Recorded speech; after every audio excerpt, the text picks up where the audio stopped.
എൻ്റെ പേര് അലീന. എൻ്റെ പേര് ആൻലി. ഞങ്ങൾ റീസെൻ്റ് OET വിന്നേഴ്സ് ആയിരുന്നു. ജൂലൈ 20th ഞങ്ങളുടെ എക്സാം.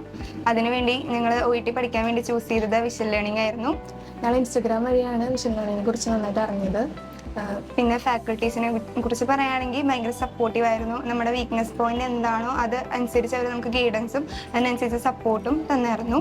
പിന്നെ വീക്ക്ലി മോക്ക് ടെസ്റ്റ് ഒക്കെ ഭയങ്കര യൂസ്ഫുൾ ആയിരുന്നു. പിന്നെ ഇവിടെ തരുന്ന മെറ്റീരിയൽസ് ആണെങ്കിലും അത്യാവശ്യം നമുക്ക് നന്നായിട്ട് ചെയ്യാൻ പറ്റുന്ന മെറ്റീരിയൽസ് ആയിരുന്നു. പിന്നെ മെറ്റീരിയൽസിൻ്റെ കാര്യം പറയുമ്പോൾ ഇവിടെ നിന്നുള്ളത് നമുക്ക് ഇത്തിരി കൂടി ടഫായിരുന്നു എക്സാം ബാച്ച് എത്തുമ്പോൾ. പക്ഷെ അത് എക്സാമിൻ്റെ സമയത്ത് ഭയങ്കരമായിട്ട് ഹെൽപ്ഫുള്ളായിട്ട് തോന്നിയിട്ടുണ്ട്. നമുക്ക് ഈസി ആയിട്ട് തന്നെ നമുക്ക് റീഡിങ്ങും ലിസണിങ്ങും ഒക്കെ ഇത്തിരി കൂടി ആൻസർ ചെയ്യാനും എല്ലാത്തിനും ഹെൽപ്ഫുള്ളായിരുന്നു.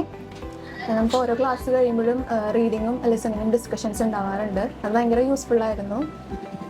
പിന്നെ അത് മാത്രമല്ല, ഇപ്പോൾ നിങ്ങൾ റീസെൻറ്റ് പാസ് ഔട്ട് അല്ലെങ്കിൽ നിങ്ങൾക്ക് OET അച്ചീവ് ചെയ്യണമെന്നുള്ളൊരു ഡ്രീമായിട്ട് വരികയാണെങ്കിൽ ഞങ്ങൾ ഷുവറായിട്ടും പറയും വിഷ്വൽ ലേണിംഗ് നിങ്ങൾക്ക് എടുക്കാം. നിങ്ങൾക്ക് നിങ്ങളുടെ എന്താണോ ഡ്രീം അത് അച്ചീവ് ചെയ്യാൻ ഷുവറായിട്ട് പറ്റും. അപ്പോൾ അതുകൊണ്ട് നല്ലൊരു ഓപ്ഷൻ ആയിരിക്കും visual learning. Thank you visual learning.